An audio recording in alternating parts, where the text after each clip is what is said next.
I still remember the exact moment my world cracked open, like a fault line splitting the ground under my feet while everyone else pretended it was solid. You're being selfish, Elias. Sophia's boys need room to run. That's what my father said, standing in the middle of my backyard, arms folded, while a realtor in a cheap blazer paced off the fence line with a laser measure. My sister Sophia stood behind him, one hand on each twin's shoulder, smiling like she'd already won. Her husband Derek actually chuckled. About time we had a proper family home, he said, kicking at the grass like he was testing carpet. My daughter Nora, 9 years old, all knees and quiet eyes, was sitting on the porch steps, holding a paper chain she'd spent the afternoon making for the kitchen window.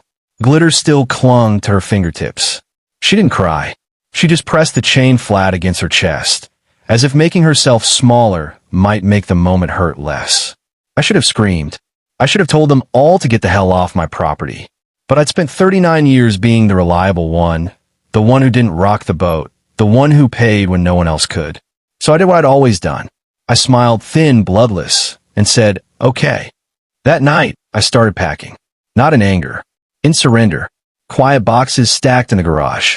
Nora watched me tape one shut, her stuffed fox tucked under her arm. Are we in trouble? She whispered. No, sauf primelit. We're just making space. I was folding her tiny sweaters into a suitcase when my phone lit up. Unknown number. 2 lines. Don't leave yet. Go to the basement. Behind the old chest freezer. Bring a light. Grandma Evelyn. Grandma Evelyn hadn't texted in her life. She barely answered calls. My pulse kicked hard anyway. I told Nora to stay in her room, grabbed the flashlight, and went down the creaking stairs alone. The basement smelled like damp stone and forgotten holidays. The ancient freezer hummed in the corner, empty but still plugged in because Dad insisted you never know. I clicked on the flashlight. Behind the freezer, the paneled wall looked off. One section slightly recessed, paint a shade lighter. I pressed. It gave. A narrow panel swung inward on hidden hinges. Inside, a fireproof lockbox and a thick manila envelope sealed with tape. My name was written across it in Grandma's careful, looping cursive. Elias. Only you. I carried everything upstairs like it might explode. Sat at the kitchen table under the single bulb. Hands shaking, I slit the envelope. A letter, folded once. Elias. If you're reading this, your father has finally shown his hand. I'm sorry it took me so long to see it clearly. This house was never his to give away. It's yours. I changed the trust 2 years ago. You are the sole trustee now.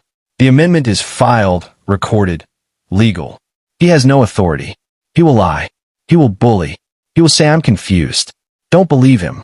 The lockbox holds the rest of the story. I love you. I love that fierce little girl upstairs. You two are the only family I choose. Grandma Evelyn. I read it 3 times before the words stopped swimming. Then I opened the lockbox. Bank statements. Dozens of them. Withdrawals and round amounts. 5,000, 8, 10, signed by my father under power of attorney. Transfers to accounts in his name, Sophia's name. Handwritten notes in Grandma's shaky script beside certain lines. Asked Richard why this was needed. He said facility fees. They never charged me. Another. Told him no more. He took anyway. There were printed emails too. Dad pressuring the facility to raise Grandma's rate so he could justify larger draws. A forged signature on a loan application using the house as collateral that never went through because Grandma caught it in time. I sat there until the house went completely still. The weight of it settled in my gut like cold iron. They weren't just trying to. Take my home. They'd been bleeding hers dry. And when the money ran low, they decided to sell the one asset left. My home, Nora's home, to cover the hole they'd dug. They needed us gone fast before anyone noticed. I looked at the boxes still half-packed in the living room. At Nora's paper chain lying crumpled on the counter. Something inside me snapped. Not in a rage, but into a clean, sharp line I would no longer let anyone cross. The next morning, I made coffee like it was any other day. Nora patted in, saw the boxes, and froze. Hey, Bug, I said softly, kneeling. Come here. She came slowly, eyes wide. When not moving, I told her. Her face flickered, Hope, fear, hope again. But Grandpa said, Grandpa doesn't decide what happens in this house anymore. She searched my face for the lie and didn't find it. Then she did something that nearly undid me. She let out the smallest, most careful smile, like she was testing whether joy was still allowed. By 9, I'd spoken to the attorney Grandma named. By 10, the revocation of Dad's power of attorney was sent.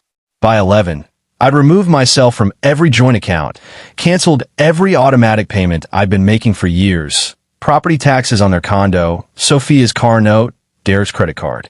Quiet clicks on a screen. Doors closing forever. They descended at 2 o'clock sharp. Dad's truck blocking the driveway. Sophia's SUV behind it.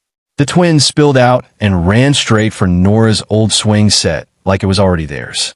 Dad stormed up the steps. I opened the door before he could pound. You fixed this yet? He barked, eyeing the unpacked boxes behind me. No, I said. I fixed something else. I handed him the folder, copies of the trust amendment, the recorded deed, the bank records. His face went gray. Sophia snatched pages, scanning, lips moving as she read. Derek muttered, This is bullshit. It's filed, I said. It's legal. The house isn't for sale. And you're no longer trustee of anything. Dad tried every move in his playbook. Anger, mockery, guilt. After everything we've done for you? You mean everything I've done for you? I said. $28,000 last year alone. While you told my daughter she didn't belong. Sophia's voice cracked. We have children, Elias. Real needs. So do I. I looked past her to where Nora stood in the hallway, barefoot, clutching her fox. 1. And she's more real than anything you've ever valued. Dad took a step forward, voice low and venomous. You'll regret this. No, I said. I already regret the years I let you teach my daughter she was less. I closed the door, locked it, leaned against it while they shouted on the porch, while the twins whined about wanting to play on the swings. I waited until the engines started and tires crunched away. Then I turned to Nora. She was staring at me like she'd never seen me before. Are they gone? She whispered. For good, I said. She ran to me then, arms around my neck so tight I felt her heartbeat hammering against my chest. I held her until the shaking stopped. Hers or mine? I'm not sure. We left the boxes in the garage. Some things you unpack. Some things you never bring inside again. So here I am, telling you this because I still wake up some nights wondering if I was too harsh.